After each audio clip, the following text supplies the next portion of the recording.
कैसे हो आप सब। उम्मीद करती हूँ आप सब अच्छे होंगे और स्वस्थ होंगे और तैयारी में लगे हुए होंगे। तो आप सबको पता है एसएससी जीडी के एग्जाम्स अभी चल रहे हैं और बहुत सारे स्टूडेंट को समझ नहीं आ रहा है कि हम तैयारी तो कर रहे हैं पर टाइम कैसे मैनेज करेंगे एग्जाम पर, एग्जाम सेंटर पर कितने टाइम पहुंचे और कैसे मैनेज करें, क्या क्या लेकर जाएं, क्या क्या डॉक्यूमेंट हमें लेके जाने हैं। तो इन्हीं सब बातों के बारे में हम डिस्कस करने वाले हैं इस वीडियो में। तो बने रहिए, स्किप नहीं कीजिएगा क्योंकि बहुत इंपॉर्टेंट होने वाली है ये वीडियो आप सब। तो सबसे पहले मैं बात करूंगी कि आपको एग्जाम सेंटर पर कितने टाइम पहुंचना है।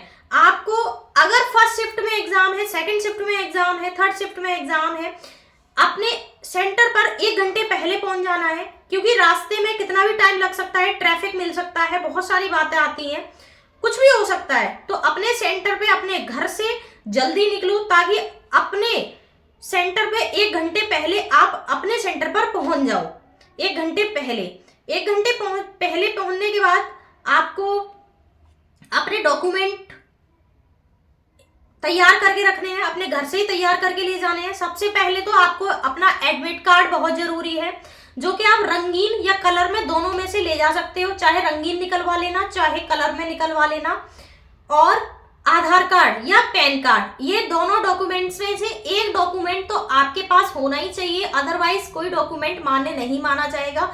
चाहे आप मार्कशीट लेकर जाओ, चाहे आप 10th की 12th की मार्कशीट लेकर जाओ या कोई अदर डॉक्यूमेंट लेकर जाओ, कोई भी मान्य नहीं होगा। सिर्फ और सिर्फ आधार कार्ड और पैन कार्ड, इन दोनों में से आप अपना डॉक्यूमेंट ले जा सकते हो। और मैं स्पेशली बताऊं, आपका अगर आधार कार्ड में फोटो छोटा है, बचपन का फोटो लगा हुआ है, आपने अपडेट नहीं कराया है और आपके एडमिट कार्ड में अभी का फोटो आया है क्योंकि अभी आपने एप्लीकेशन फॉर्म सबमिट किया है, तो आपका फोटो अभी प्रेजेंट का आया है, तो आपको अभी का फोटो लेकर भी जाना। एंटर करोगे अपने कॉलेज में तो सबसे पहले तो आपकी चेकिंग की जाएगी मशीन के द्वारा भी और हैंडशेक के द्वारा भी। तो boys, specially boys belt, purse, कड़ा, इयररिंग्स एक कान में पहनते हैं जो बॉयज, कुछ भी पहनकर नहीं जाए। कोई भी मेटल का आइटम ना हो, कोई भी लेदर का आइटम ना हो। तो कोई भी, आप सबको पहले भी पेपर दे चुके हो तो पता होगी, बेल्ट है, पर्स है, ये सारी चीजें आपको अलाउ नहीं करेंगी, पहन के मत जाना घर से ही, क्योंकि फिर आप लॉकर ढूंढोगे, लॉकर में रखने के लिए टाइम वेस्ट होगा आपका। इससे बढ़िया है कि आप पहन कर ही नहीं जाना।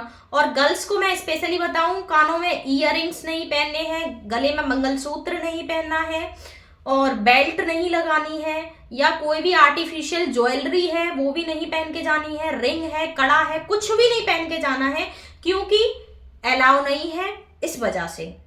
अब मैं बात करूं तो सबसे पहले मैं एंट्री हुई, मेरी चेकिंग हुई। चेकिंग होने के बाद बहुत सारे स्टूडेंट ऐसे थे जो कि पैन कार्ड और आधार कार्ड नहीं था बॉयज में, तो वो अपनी मार्कशीट लेकर आए थे, उनको घर भेज दिया था। वो अपने आधार कार्ड या पैन कार्ड ही अलाउ कर रहे थे।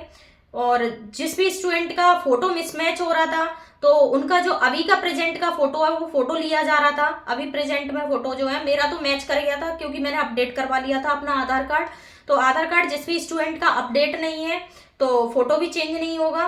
तो अभी का जो फोटो है वो बच्चे स्टूडेंट जो है वो लेकर जाएं अपने साथ। अभी रिसेंटली का फोटो, 2 फोटो तो एटलीस्ट लेकर ही जाएं, चाहे यूज हो चाहे नहीं हो, पर आप फोटो 2 लेकर ही जाना, ठीक है। मैं लेकर गई थी 2 फोटो, तो वो बट मेरा कोई भी दिक्कत नहीं आई थी, तो मेरे फोटोज नहीं लगे थे।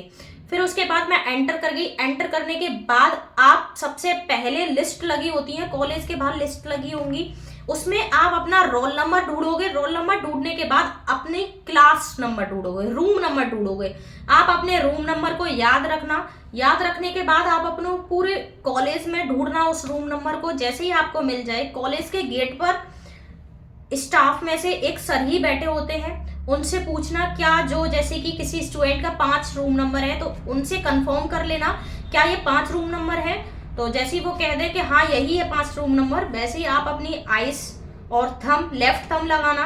और मेहंदी, जो भी लड़कियां हैं मेहंदी मत लगाना, जब तक पेपर नहीं हो जाए तब तक मेहंदी नहीं लगाना, क्योंकि एक लड़की की दोनों हाथों पे भर भर के मेहंदी लगी थी तो उसका पैर का अंगूठा लगा था।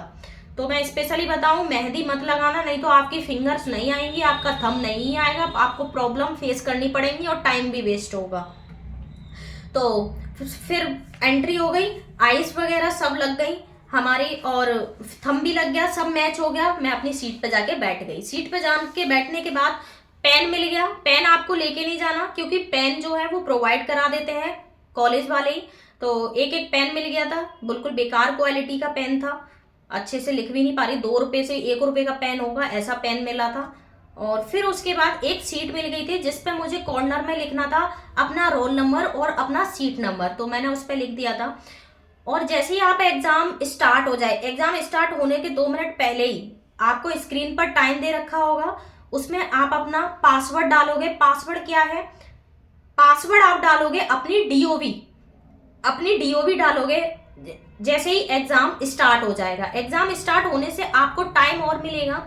फिर उसके नीचे एक हेडलाइन आएगी, आपको अपना एडमिट कार्ड में देखना होगा, नीचे स्पेस दे रखा होगा। उस स्पेस में जो स्क्रीन पर डेस्कटॉप पे जो लाइन लिखी होगी, उस स्क्रीन को पे जो लाइन लिखी है वो अपने एडमिट कार्ड में आपको लिखना पड़ेगा। वो लिख के आप तैयार रखना। जैसे ही आपको टाइम मिले, ये करने के बाद आपने अपने एप्लीकेशन फॉर्म को सबमिट करते टाइम लैंग्वेज चूज की होगी, या तो इंग्लिश या हिंदी। तो उन दोनों में से आपको पता होगी आपने इंग्लिश की है या हिंदी की है, तो आप वही यूज करना। आपने अगर हिंदी की है तो हिंदी सेलेक्ट करना और आगे बढ़ना। फिर उसके बाद भी आपको टाइम मिलेगा। उतने ही टाइम में आप अपनी सीट पर टाइम को कैसे मैनेज करें, आप चलते हैं आगे की तरफ। तो सबसे पहले रीजनिंग के कुछ पॉइंट्स होते हैं, अल्फाबेट नंबर्स होते हैं या फॉर्मूला होते हैं मैथ्स में, तो आप फटाफट से अपनी सीट पर लिख लेना। कब लिखना है?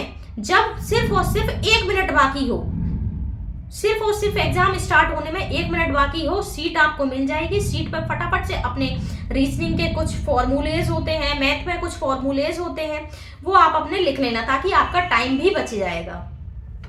ये हो गया। फिर उसके बाद क्या करना है, एग्जाम स्टार्ट हो जाएगा। सबसे पहले आपको देखने को मिलेगी रीजनिंग आपको देखने को मिलेगी। तो मैं आपको सजेस्ट करूंगी, आपका जो फेवरेट सब्जेक्ट है, चाहे रीजनिंग हो, चाहे मैथ हो, चाहे हिंदी हो, चाहे जीएस हो, इन चारों में से आपका जो सब्जेक्ट पहले हो, आप पहले उसको सेलेक्ट करना। मैंने किसी स्टूडेंट के मान के चलो हिंदी फेवरेट है और हिंदी उसने एप्लीकेशन में ले रखा है, तो सबसे पहले आपको हिंदी को टाइम देना, क्योंकि हिंदी जो चीज आपको आसान लग रही है वो टाइम कम लेगी। तो पहले वही चीज कर रही है जो आपको 101% मुझे आ रही हो, आपका फेवरेट सब्जेक्ट हो। मान के चलो किसी स्टूडेंट का रीजनिंग फेवरेट है, तो पहले रीजनिंग के क्वेश्चंस को, रीजनिंग के पोर्शन को पहले खत्म कर देना। फिर उसके बाद अपना सेकंड नंबर पे जो भी सब्जेक्ट आए उसको सॉल्व करना। और जो भी कोई क्वेश्चन आपको नहीं आए उसमें आप अपना टाइम वेस्ट मत करना, आगे बढ़ाना, क्योंकि आपको एकदम से जो क्वेश्चन समझ में आया है उसका आपको आंसर करना है, फटाफट से टिक करके आगे बढ़ाना है, नेक्स्ट करते जाना है, नेक्स्ट करते जाना है और फिर नेक्स्ट करते जाना है। उसके बाद आपको जो भी क्वेश्चन नहीं आए उन क्वेश्चन को आपको जब देखना है जब आपके पास टाइम बचे। लास्ट में आपके पास बहुत टाइम बचेगा, जब आप अपनी सारी चीजों को कर लोगे। जो आपको आती होंगी वो टाइम नहीं लेंगी, बट जो नहीं आती होंगी वो आपका टाइम कंज्यूम करेंगी। तो उसमें क्या करना है, पहले जो चीजें हमें आ रही हैं उनको सबका आंसर कर दिया हमने। आंसर करने के बाद फिर हमें देखना है कि हमारे पास टाइम कितना बचा है। टाइम जितना बचा होगा उस हिसाब से आपको मैनेज करके चलना है कि मेरे को मैथ में 5 क्वेश्चन छूटे थे, रीजनिंग में 2 क्वेश्चन छूटे थे, हिंदी में 1 क्वेश्चन छूटा था और जीएस में मेरे 1 भी नहीं छूटा था। तो उन्हीं पे आपको फोकस करना है सबसे पहले, कि ये मुझे क्वेश्चन में डाउट लग रहा था, पहले मैं उसको करूं जिसमें मुझे कम डाउट है, और जो क्वेश्चन मुझे आ ही नहीं रहा उसमें आपको सबसे लास्ट में टाइम देना है। जो क्वेश्चन बिल्कुल ही नहीं आ रहा आपको उसको लास्ट में टाइम देना है। और जो चीजें आपको आधी 50%, जो क्वेश्चन आपको 50% आ रहा है और लास्ट में टाइम बच रहा है, उसको आपको उस टाइम पे मैनेज करके रखना है। और फिर आपको टाइम मिले तो आपको वो क्वेश्चन करना है जो आपको बिल्कुल भी नहीं आ रहा था, फिर आप उसको टाइम दे दो। आप उसको अगर सॉल्यूशन आए तो करके आओ और नहीं आए तो आप छोड़ के आ जाओ, क्योंकि नेगेटिव मार्किंग भी है, आप सबको पता ही होगा। तो और भी आपके बहुत सारे डाउट होंगे तो कमेंट बॉक्स में आप कमेंट कर सकते हो, मैं सारी कमेंट्स रीड करती हूं। तो कमेंट हो, कोई भी कैसा भी क्वेश्चन हो आप पूछ सकते हो। मिलते हैं। एग्जाम सेंटर पे पहुंच गए, अपने रूम के बाहर पहले आपको वॉशरूम और पानी पी के जब ही अपने रूम में एंटर करना है। रूम में आप एंटर करने के बाद, अपने रूम में एंटर करने के बाद आप रूम से बाहर नहीं निकल सकते। इसलिए आपको अगर अपना टाइम बचाना है तो वॉशरूम और पानी पी के जब ही एंटर करना अपने रूम में, उससे पहले आप एंटर मत करना, क्योंकि आप सोचो कि मैं एंटर हो जाऊं और फिर उसके बाद मैं वॉशरूम चले जाऊं, तो ऐसा नहीं होगा। फिर आप चाहे कितनी भी रिक्वेस्ट करना, आपको क्लासरूम से बाहर नहीं जाने दिया जाएगा। तो यही एक छोटी सी इंफॉर्मेशन थी। मिलती है आप सभी से एक नेक्स्ट वीडियो में एक नेक्स्ट इंफॉर्मेशन के साथ। जब तक के लिए अपना ध्यान रखो, अपनी फैमिली का भी ध्यान रखो। जय हिंद दोस्तों।